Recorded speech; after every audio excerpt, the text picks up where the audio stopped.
शिव जी, ब्रह्मा जी, शास्त्र, वेद और पुराण ये सब नेति नेति कहकर पार नहीं पाकर ऐसा नहीं कहते हुए सदा जिनका गुणगान किया करते हैं।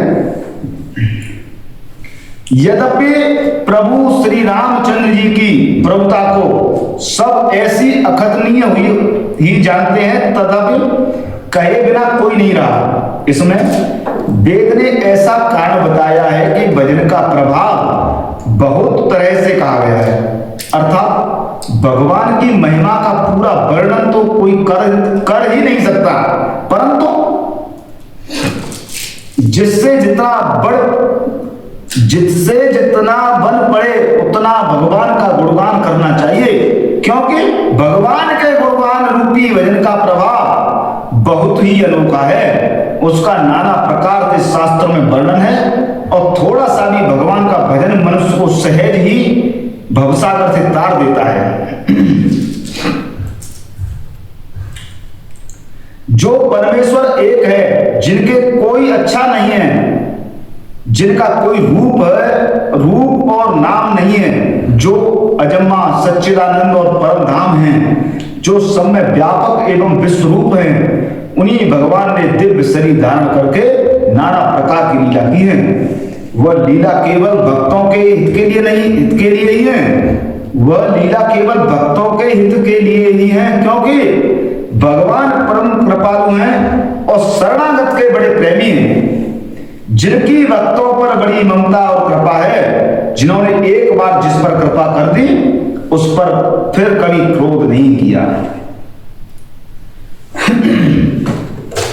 वे प्रभु श्री रघुनाथ जी गई हुई वस्तु को फिर प्राप्त कराने वाले गरीब मिनाज दीन बंधु सरल स्वभाव सब शक्तिमान और सबके स्वामी हैं। यही समझकर बुद्धिमान लोग उन श्री हरि का यश वर्णन करके अपनी वाणी को पवित्र और उत्तम फल, मोक्ष और दुर्लभ भगवत प्रेम देने वाले बनाते हैं।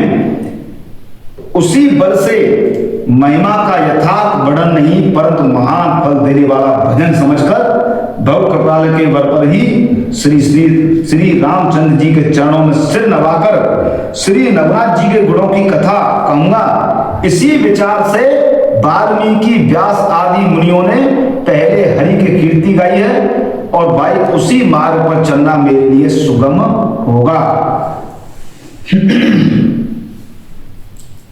अति अपार जे सरितु बर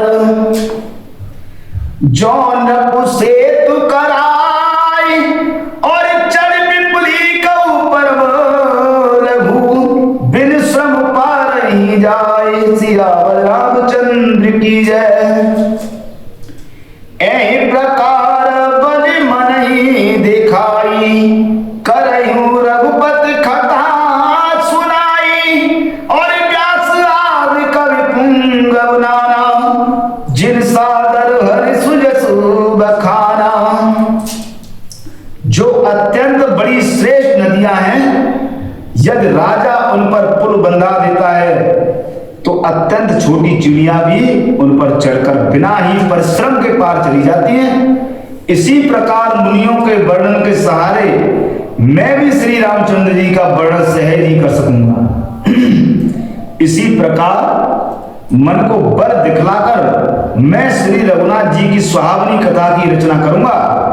व्यास आदि जो अनेक और श्रेष्ठ कवि हो गए हैं, जिन्होंने बड़े आदर से श्री हरि का सुयस वर्णन किया है।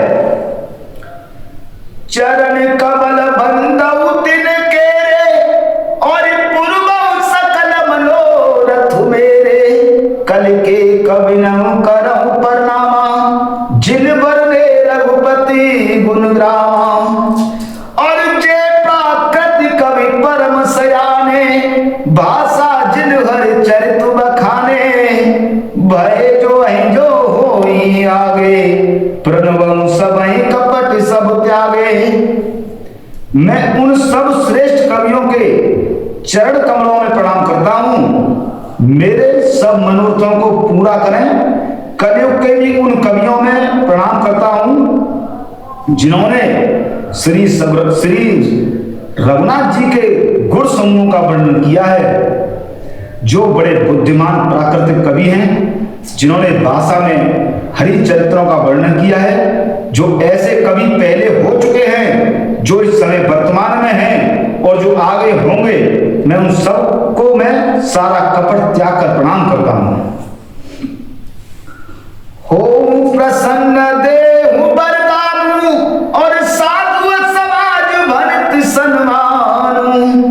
जो प्रबंध बुद्धि नहीं आदरही सो श्रम वादि बाल कवि करही।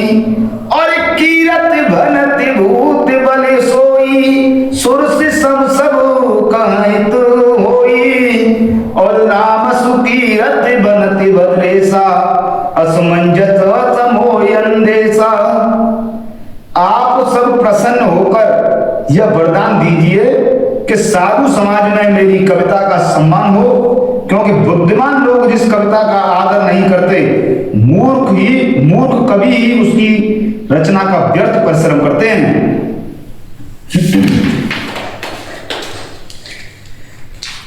कीर्ति कविता और संपत्ति वही उत्तम है जो गणेश जी की तरह सबका हित करने वाले हों। श्री रामचंद्र की कीर्ति जो बड़ी सुंदर सबका अंत कल्याण करने वाली है, परंतु मेरी कविता बद्दी है, यह असमंजस है, अर्थात इन दोनों का मेल नहीं मिलता, इसी की मुझे चिंता है। तुम्हारी कृपा सुलभ सो मोरे और सिंह सुहावने टाट पटोरे। परंतु हे कवियों, आपकी कृपा से यह बात भी मेरे लिए सुलभ हो सकती है। रेशम की सिलाई टाट पर भी सुहावनी लगती है,